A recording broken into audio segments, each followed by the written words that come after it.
Alrighty, it's been a while, but back with, I stopped playing, Falke for quite a long time, and in doing so I was practicing a lot of, whiff punishing with characters with faster normals, and better hit confirming abilities, so, with my newfound, basically no skill at all, but with my newfound somewhat understanding of the skills surrounding whiff punishing now, and I have a little bit of psychological techniques that help with whiff punishing a little bit.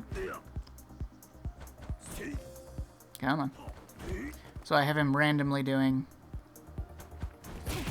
that so I can practice whiff punishing, and I wanted to talk about whiff punishing techniques that Falke has access to, and other tools, particularly with the V-Trigger 1 V-Trigger 2 activation and V-Skill 1 in conjunction with that.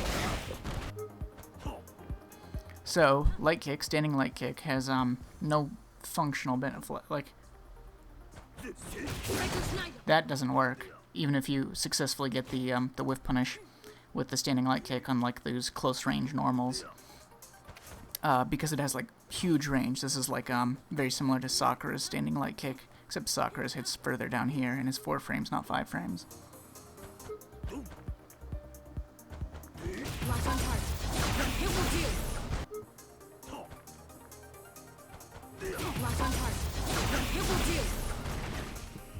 With V-Trigger 2 and only basically V-Trigger 2, since even V-Trigger 1, even if you're active, it doesn't combo into the gunshots off of light kick.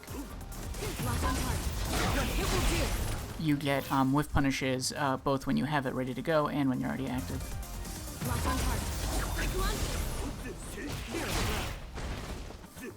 Like so. So you can turn this tool into an... I mean, I'm like... My brain and hands are like completely useless at this shit. Like, fucking saw my thumb off if it made it better at not jumping the gun on whiff punish confirms.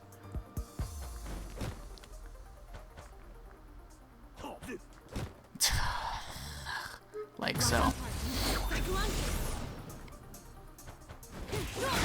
There we go. But anyways, people that have the ability to have their hands do what their brain tells them to will be able to make good use of this. Standing light kick is a really good whiff punish tool relative to a lot of other tools that other characters have, so it's probably pretty dominant in this range. You can do it from crouch jab as well.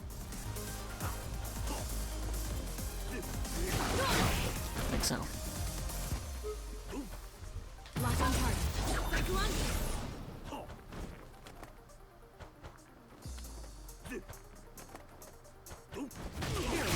And like so.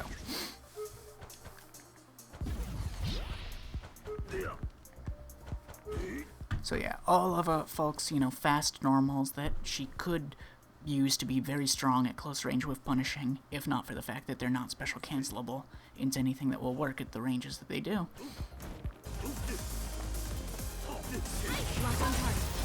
Oh my god, what god, I feel really out of practice for this. Like, I was able to get whiff punishing down consistently, and now it's like my brain just refuses to recognize motion. It's not that I'm reacting too late, like reacting to a visual cue. It's either like my brain is refusing to actually react to anything at all, or my hands are going through with the motion regardless of nothing happening.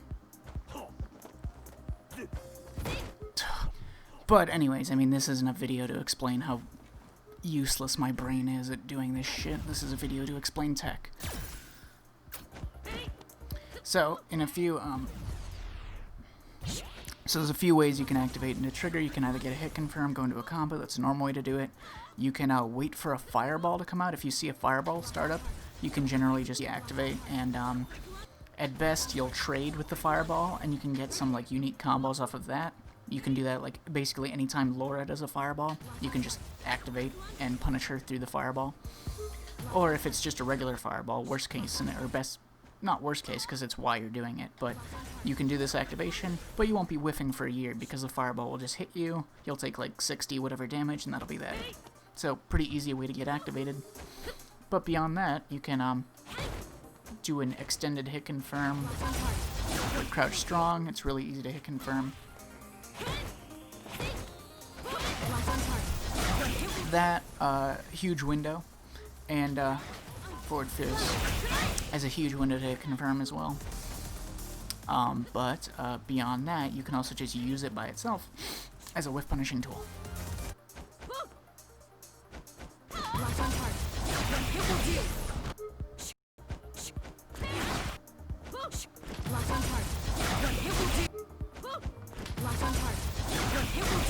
Like so, it's 10 frame startup, same as Stand Fierce.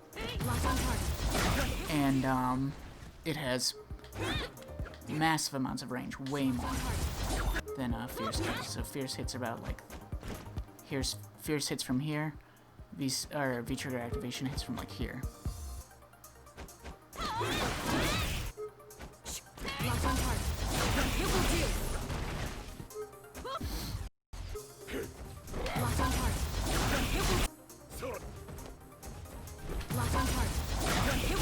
So you can whiff punish moves that you previously couldn't whiff punish if you're on point, and just from ranges that you would normally not be able to whiff punish consistently without doing like long ass startup moves like that.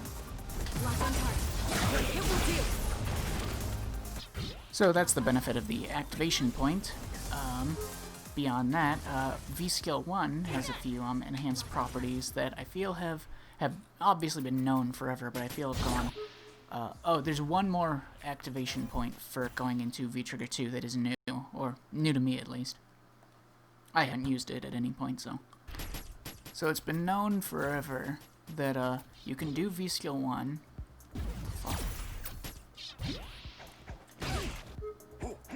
And you can just create like a wall of active frames, because it's like so many hits just spinning right in front of you. So that if any hitbox enters into the range, it gets a knockdown. But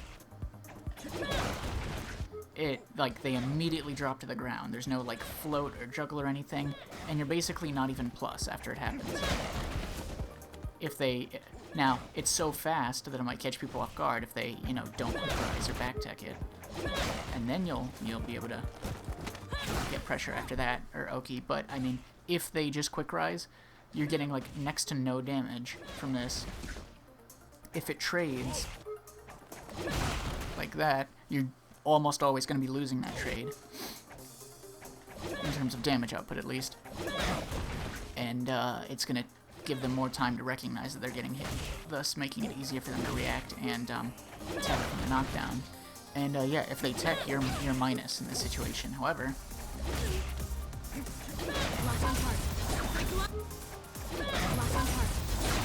if you activate, like, say you do like something like this, you do like crouch jab into V skill like this range, or stand like into V skill, so that if they try to challenge you, they'll poke into it, and you'll get the one hit of a knockdown. If you're at this like close range, or they do something that like sticks their limbs out into it, you can buffer an activation from the V skill. You probably won't be safe against most characters if you just do this and it doesn't hit, but if you're in like the range where you could use something like that, you'll get a nice combo. So create a wall of active frames, and if they do anything that pokes into it, the activation. And if they don't poke into it, then you're just whiffing that. But beyond that, when you're activated, there's people don't use this enough, but regularly V skill on block -10. Most characters can pretty consistently punish it, even at range. When it's in V-Trigger 2, however, it's -6. No real change to like the hitbox-hurtbox interactions or anything, but it's -6, and its hurtbox pulls back faster than it does when it's normally like this. So that means that you actually get, against most characters, pretty safe ways of like just poking into a knockdown. Like you just at this range, you can always do just crouch jab into V skill. Most characters can't punish that, especially when without like meter or resources or something, some really long-reaching 5 or 6 frame move. So yeah, most characters can't really do anything about that. You can do other buttons into it as well. You can just do raw V skill. It has pretty good range. It reaches about as far as like stand medium kick. It doesn't have a very good hurt box, I should say, if you're planning to use it raw. But I mean, it does have multiple hits, and you can buffer it into like, because it is special cancelable on hit when you're in trigger one, like so. That being said, when you use it in V-Trigger 2, you get the benefits of having it being safe on block when you use it like this, to get like knockdown frame traps and all sorts of things. Like you can delay cancel crouch jab into it for a frame trap. You can do stand jab into it for a frame trap, and all that's safe at range against most opponents. And yeah, on hit, you're never actually spending V gauge to use this. The only time that it spends V gauge is when you cancel it into a special, and it spends a big chunk right there. I would honestly say it's probably not worth it unless you're going for something like that. But yeah, another benefit that you can do. Oh wait, no.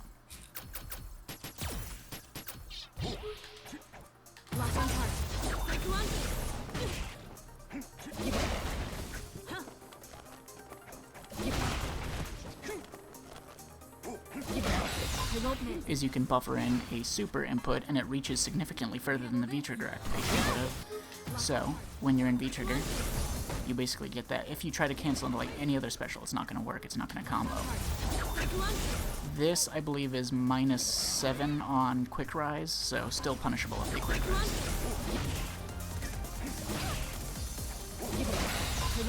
But if you just buffer a super, wall of active frames, and if it clips anything, you get that.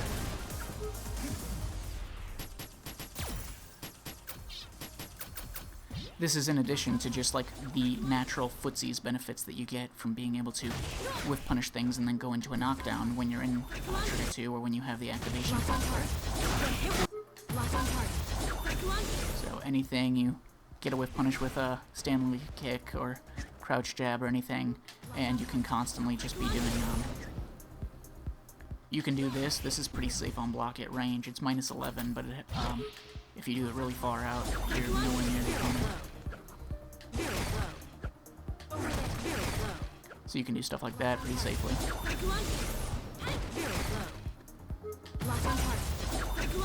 So yeah, you just get a significant benefit to your footsies game, and if you're on point with close range whiff punishing, your stand light kick and your light buttons can become really deadly, and this is especially in conjunction with the fact that you can do like a safe poke that gets a knockdown on hit, and if you choose to, you can combo off of it.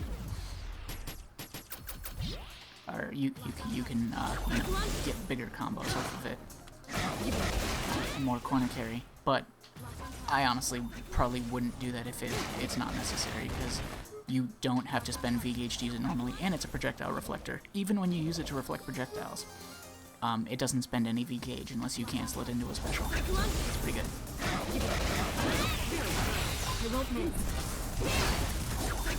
So yeah, the fact that like stand medium kick into gunshot, you can now confirm into a knockdown with this. A properly spaced stand heavy punch into this gunshot. You can get a big combo and knockdown off of that as well.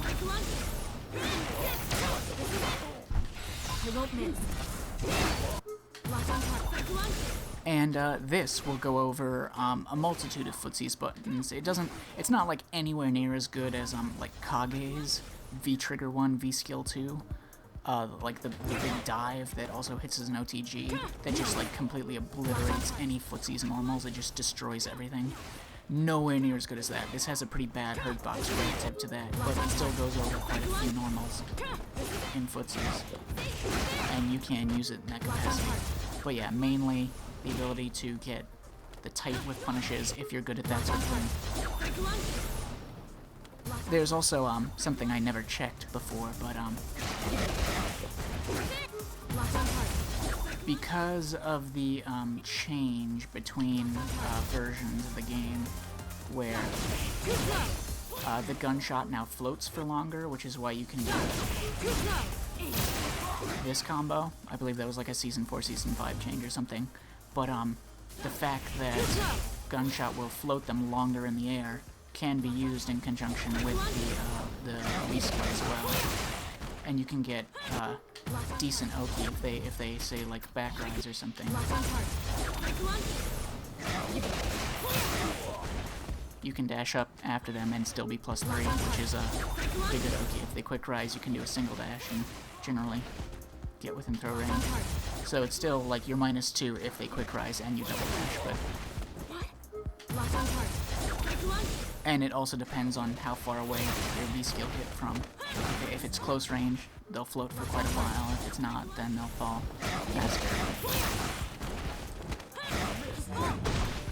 So yeah, you have a lot of stronger, like, close range and long range footsies options as you can convert these into knockdowns. Buffer all of these things. All of these tools become bufferable normals. Stand heavy kick, like, say for example, you can like trade with a fireball with forward heavy punch, and if you trade with the fireball, then you're generally plussing off on trades to get a stand heavy kick conversion here. No, it was crouching heavy punch that allows you to do that. But here, let me demonstrate. Like so.